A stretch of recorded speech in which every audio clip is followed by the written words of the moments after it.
In a lot of ways, my career started as the pursuit of clarity. Like, I remember meeting Dr. Adam Froer in Malmo, Sweden at a conference being hosted there.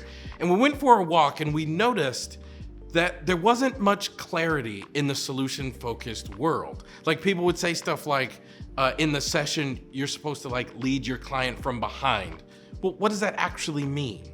Or there was this phrase like tap your client on the shoulder, and they weren't talking about literally tap your client on the shoulder. And what does that actually mean? And Adam and I wanted to create clarity about what these topics were. Like, what do they linguistically mean about what happens in the therapy session?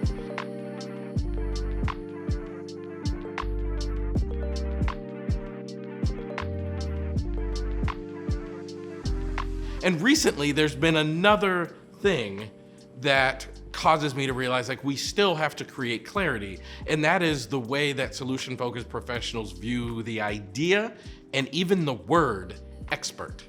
So the first time I realized that this is a bit of a challenge is, so Adam and I, Dr. Froer and I, did what's called a Delphi study many, many years ago, like a decade ago. And a Delphi study is you establish expertise and you have people that meet that criteria, and then they go through several rounds of questioning to create the study. And so Adam and I create the criteria on what we would view as experts, and we sent it out into the world, and people got upset with us. Like, in the solution-focused world, we don't believe in expertise. And we were like, what? Like, that is literally like crazy. That makes no sense at all.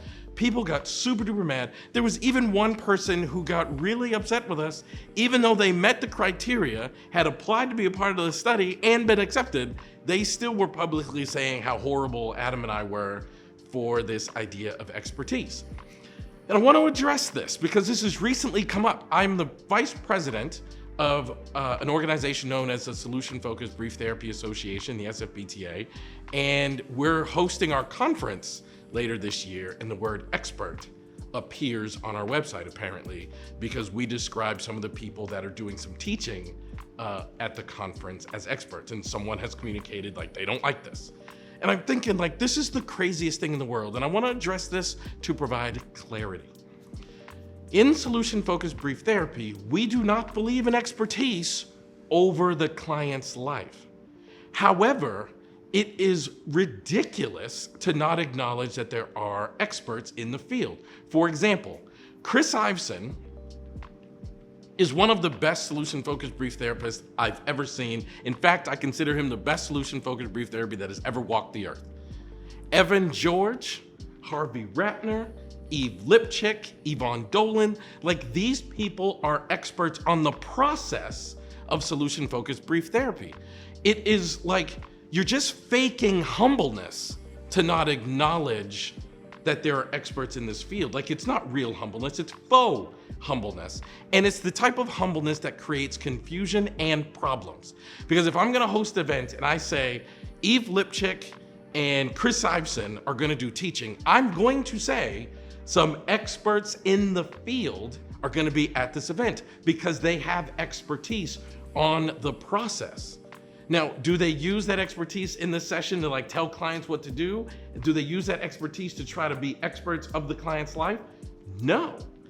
But to not acknowledge they are experts is ridiculous, it's crazy, and it's just bullshit. It is a problem that we need to overcome.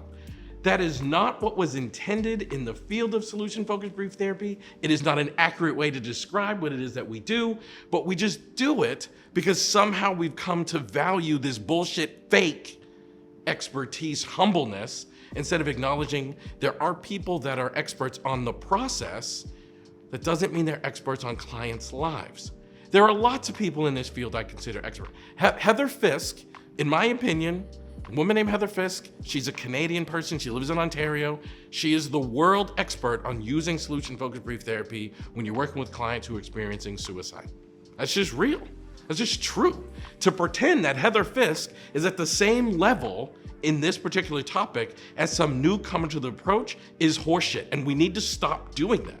Like, she is at the same level of other people who have not dedicated the hours on this topic the research on this topic, the writing on this topic, and the experience in the room working with clients is disrespectful to her learning and her experience. So we need to understand, like, none of us are saying that we believe that these people are experts over their clients, but we are acknowledging they're experts on the process of solution-focused brief therapy, and to do anything other than that is just flat out disrespectful.